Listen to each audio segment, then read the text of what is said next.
Halo, selamat pagi anak-anakku yang terkasih. Apa kabar kalian pagi ini? Semoga Anda semua baik dan sehat selalu ya. Puji Tuhan. Oke, hari ini kita masuk ke materi yang terakhir ya. Di UKBM yang ke-6 ini kita akan mempelajari tentang nilai maksimum dan minimum pada fungsi trigonometri. Jadi nanti kita akan belajar ya, lebih ke penerapan ya. Ya, kita pelajari dulu. Ya, kita pelajari dulu bagaimana langkah-langkahnya untuk bisa menemukan nilai maksimum dan minimum ya pada penerapan fungsi trigonometri nanti. Langkah pertama, kita harus bisa merumuskan permasalahan ke dalam bentuk model matematika. Ya, maka untuk merumuskan permasalahan ini kita dituntut untuk hati-hati dalam membaca permasalahan, hati-hati dalam membaca soal, ya. Kemudian langkah kedua, setelah model yang Anda dapatkan dari langkah pertama, kita cari turunan pertama. Ya, kita cari turunan pertamanya. Ya. Kemudian langkah ketiga, kita tentukan, kita cari titik stasioner ya berdasarkan persamaan fungsi yang Anda dapatkan tadi. Ingat, stasioner itu syaratnya yaitu turunan pertamanya sama dengan 0. Ya. Langkah keempat, coba kita analisa titik stasioner yang sudah kita peroleh itu termasuk ke dalam nilai maksimum atau minimum. Ya, baik. Itu prosesnya, itu langkah-langkahnya. Harap Anda cermati baik-baik. Ya. Oke, kita masuk ke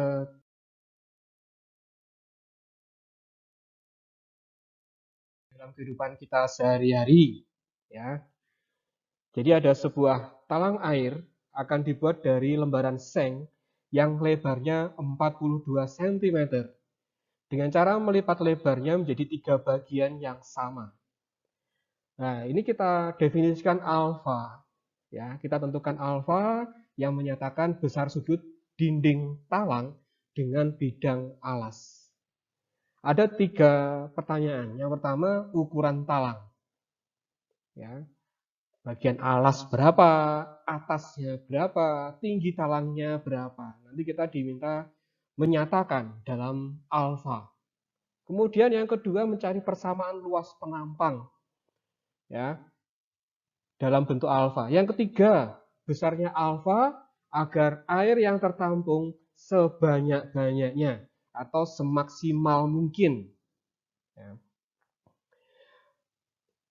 Pak Gali sampaikan di sini gambar ya supaya Anda lebih paham.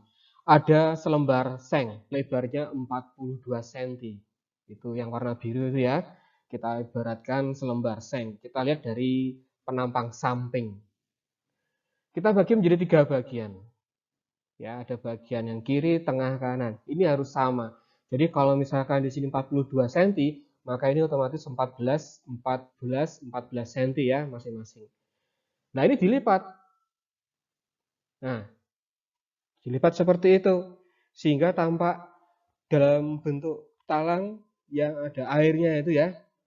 Nah, supaya air yang di dalamnya ini maksimal, maka tergantung dengan sudut ya, sudut yang tadi ditetapkan alfa yaitu antara dinding talang dan bidang alas. Ya. Nah, seperti itu alfanya.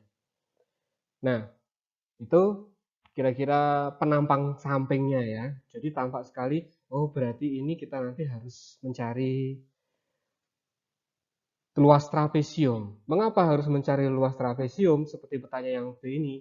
Karena logikanya kalau supaya volumenya maksimal ya, maka luasnya ini harus maksimal. Nah, gitu kan?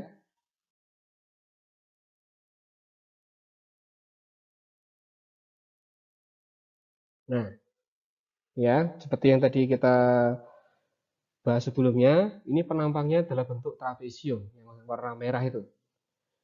Nah, 14, 14, 14. Oke. Kita buat garis bantu ya, kita buat garis bantu supaya kita lebih mudah memahaminya. Di sini ada 14, 14, 14. Ya, karena alasnya 14, maka bagian yang ini pun otomatis juga 14. Kita beri nama pada setiap bagian ini A, B, C, D, E, F, G, H ya. Oke. Nah, supaya kita bisa mendapatkan volume maksimal, maka kita harus memaksimalkan luas penampang. Luas penampangnya ini apa? Luas penampangnya adalah dalam bentuk trapesium. Maka kita berangkatnya dari luas trapesium. Ingat dulu waktu di SD, luas trapesium yaitu jumlah sisi sejajar, yaitu sisi BC tambah AD, gitu kan? Kemudian dikalikan tinggi, selanjutnya dikali setengah atau dibagi 2. Nah, sekarang muncul permasalahan. Alasnya sudah jelas 14. Tingginya belum tahu. Tingginya ini T. Kita misalkan T. Atasnya ini AD ya. Nah, ini 14 lah. AG sama HD ini kan juga belum tahu. Maka kita cari dulu ya. Oke. Kita misalkan AG ini adalah X. HD juga otomatis X ya. Maka EB dan CF pun dia juga X. Nah, mari kita jawab pertanyaan yang pertama, ukuran talang.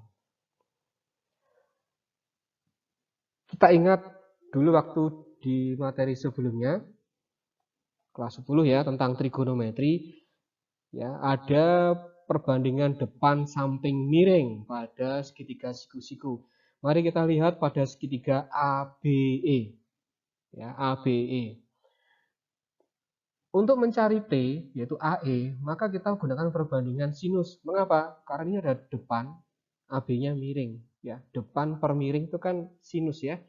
Sin alfa sama dengan T per 14.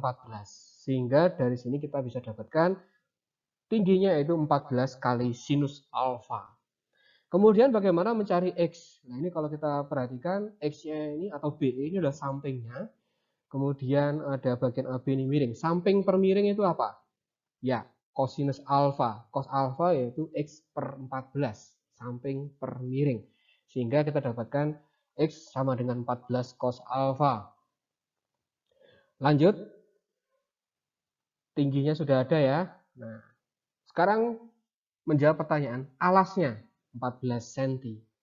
Tingginya yaitu T. Tadi sudah kita dapatkan. 14 sin alfa. Satuannya cm. Kemudian sekarang bagian atas. Ya, ukuran atasnya AD ya. Berarti X tambah 14 tambah X itu 2X tambah 14. Ya, sehingga kita ambil X dari sini. Substitusikan ke X ini. Sehingga atasnya 14 ditambah 28 cos alfa. Nah, ini ukuran talang. Alas, tinggi, dan atas. Nah, sekarang kita ke pertanyaan yang kedua, yaitu persamaan luas penampang. Dalam hal ini adalah luas trapesium. Ya, luas trapesium alas ditambah atas, ya, jumlah sisi sejajar ya. Kalikan tinggi dibagi 2. Alasnya tadi sudah kita dapatkan 14, atasnya 14 tambah 28 cos alfa, tingginya 14 sin alfa dibagi 2. Kalian sederhanakan jadi bentuknya seperti itu. Ya.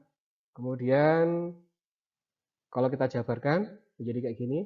Kalau Anda ingat di sini ada bentuk 196 cos alfa sin alfa. Di dalamnya ada 2 cos alfa sin alfa. Menjadi sin 2 alfa ya. Anda ingat ya. Nah, sehingga luasnya menjadi seperti ini. 196 sin alfa ditambah 98 sin 2 alfa. Pertanyaan yang B terjawab. Ya. Lanjut. Menjawab pertanyaan yang ketiga. Mencari besarnya alfa. Ya, mencari besarnya alfa supaya air yang tertampung maksimal atau sebanyak-banyaknya. Nah, nilai maksimal atau nilai minimal ya itu termasuk ke dalam jenis nilai stasioner. Ya, tentunya Anda ingat ya, stasioner itu syaratnya adalah turunan pertama sama dengan 0. Karena kita akan memaksimalkan luas, maka persamaan luas yang kita turunkan. Luasnya tadi persamaannya itu kan, nah ini kalau kita turunkan, ya, turunan pertama sama dengan 0 jadi seperti ini.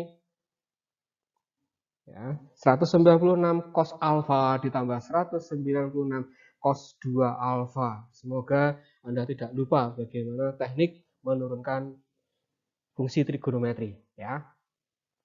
Anda bagi 196 ya untuk menyederhanakan. Gitu kan? Nah, cos 2 alfa tentunya Anda masih ingat ada 3 rumus ya. Nah, kita rubah ya ke rumus yang ada cosnya. Kenapa dirubah ke cos? Karena ini temannya ini cos. Ini kan temannya ada cos ya. Nah, cos 2 alfa itu 2 cos kuadrat alfa dikurangi 1. Ini menjadi bentuk 2 cos kuadrat alfa ditambah cos alfa dikurangi 1. Ya. Oke, apa yang kita lakukan selanjutnya? Yang kita lakukan adalah memfaktorkan. Ya, ini sudah kita faktorkan sehingga terjadi 2 cos alfa min 1 kali cos alfa plus 1. Sehingga 2 cos alfa min 1 sama dengan 0, kita dapatkan cos alfa sama dengan setengah. Alfa sama dengan 60 derajat. Nah, ini belum selesai, kita masih punya yang kedua. Cos alfa tambah 1 sama dengan 0, cos alfa sama dengan negatif 1, alfa sama dengan 180 derajat. Pertanyaannya, di antara kedua nilai alfa ini, mana yang memenuhi? Mana yang benar? Ya, coba kita logika. Ya, kita ingat gambar tadi. Gambar penampang trapesium tadi ya. Nah, alfa itu kan bagiannya ini kan. Ya.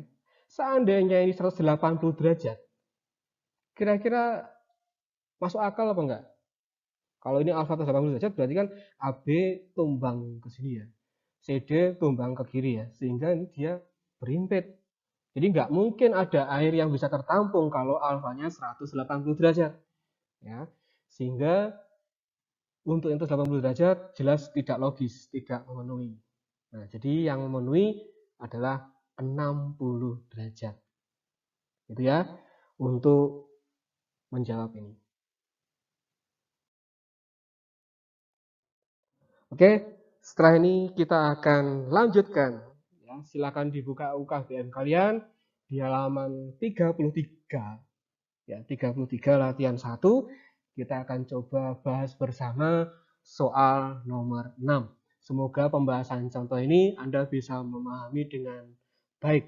Sekian, terima kasih. Tuhan memberkati.